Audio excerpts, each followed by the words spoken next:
Hi, I'm fucking Matt Pringle for Pain TV. I'm standing here with two members of Rudy Quazar who just played a fucking fantastic show, Bathe in Blood CD release party. These are the bitches. My name is Maddie. I've got a nipple. My name's Phil. I play drums. Awesome. Alright, so anyways, tonight, your singer was incredibly fucking sick.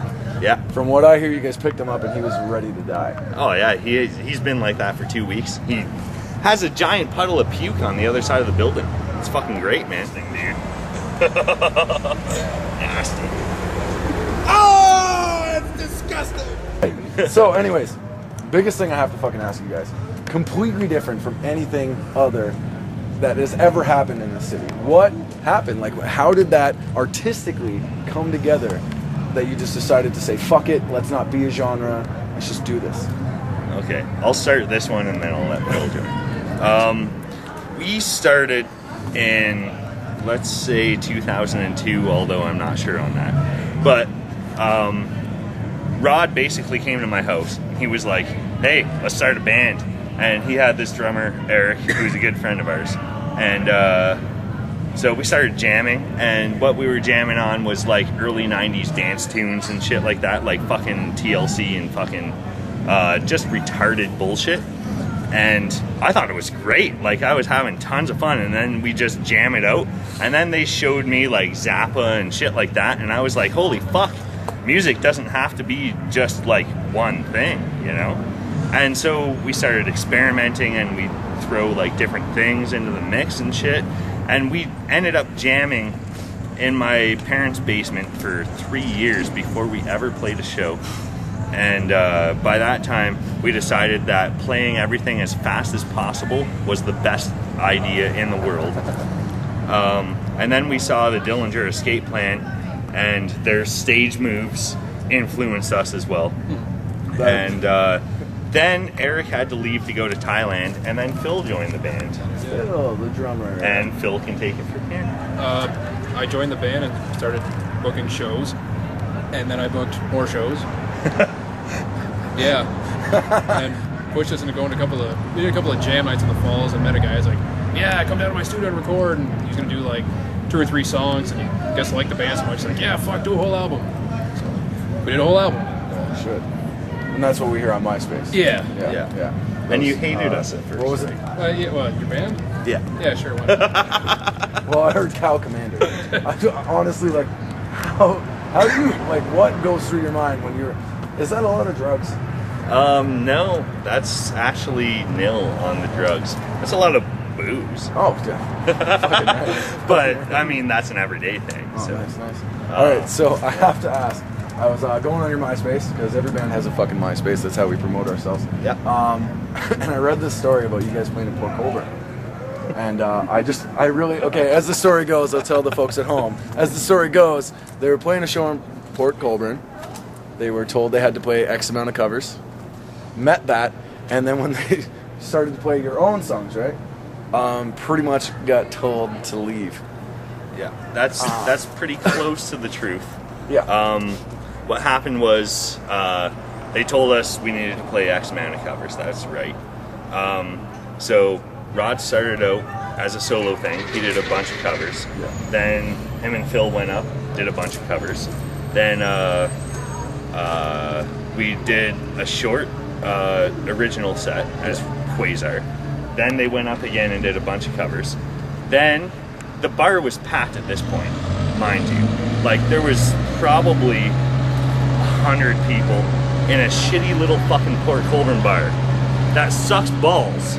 Like, it's the shittiest fucking bar you've ever seen, right? And it was packed, and people were like pumping their fists, and they were like, yeah, let's fucking play. And it's like 1 o'clock, so we have plenty of time to do another fucking set of original shit. And that was our plan. We were gonna finish off the night with original shit.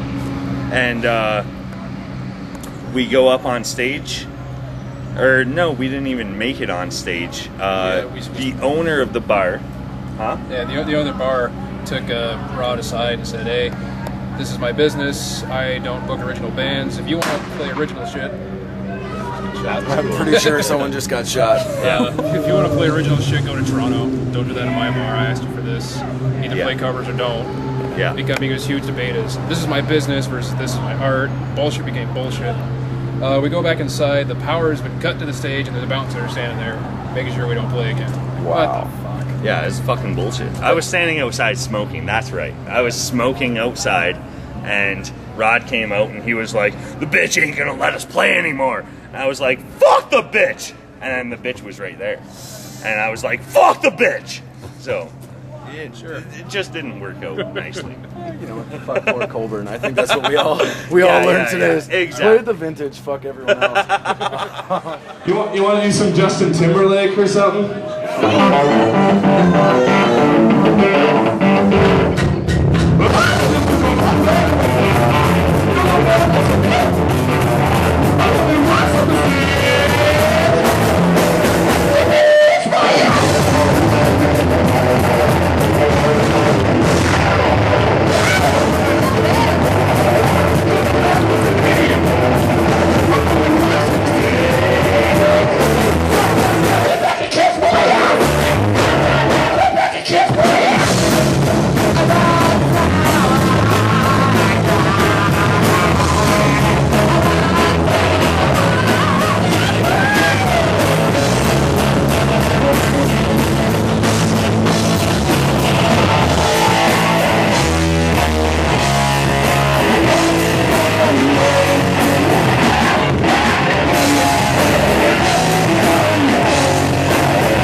So you guys are taking some time off, which is kind of sad, but for a good reason.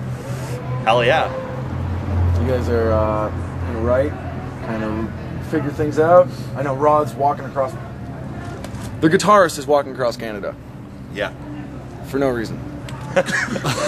He's just, I'm bored. I'm gonna walk across Canada. I mean, he's already in the Guinness Book of World Records for playing guitar for 56 fucking hours I straight. remember that. He played at the Penn Center. Yeah. Yeah. 56, 58. Yeah, it's something 58 fucking and a half, stupid. actually. Yeah. Yeah. It was ridiculous. Oh, I would definitely say a little ridiculous. I was there for a lot of the time, especially on St. Patty's Day, because he happened to be playing over St. Patty's Day, and I happened to have a bottle of Bailey's, and I happened to, go into the washroom at the mall and mix me a drink, and then sit there and watch him play, and it was awesome. I would definitely say that that's metal to the extreme. No, it was cool. But yeah, he's walking across Canada because he wants to prove to himself that he can do it, and he wants to do it as a promotional thing for the whole Rudy Quazar empire that he wants to start, which involves Rudy Quazar, the band, all of the other bands, including his solo stuff, Phil's stuff, whatever I do, whatever Jives does as in terms of like writing plays, and we have another band with Jives called Stabby McBuckblow that's mostly rap and stuff like that. And so Rod has this big idea that he wants to involve this all under one umbrella of Rudy Quazar Presents, and just have a community around us that's circus. it's circus community. Circus You know, empire, yeah. he's in the middle of writing like a musical, like rock opera type thing, and like he's been working on this for years, and he needs a lot of people to be involved in order to do this. And he's met a lot of people living in Niagara Falls. There's a lot of artists around here that are like supremely talented and fucking just awesome, and he wants to involve everyone he meets that doesn't piss him off that would be interested in this sort of thing. So I mean, like, he's got a lot of great ideas, and I hope that they pan out eventually, and I just try to help him along the way. And he's figuring the walk across Canada will be a stepping stone in order to getting this whole conglomeration recognized by popular media. Well, that's Mostly YouTube. absolutely fucking fantastic. It was great talking to you guys. Yeah, fuck. Hopefully That talk was again. awesome. We'll Thanks, man. definitely be around again. That was Pain TV. We have more fucking interviews coming your way right the fuck now.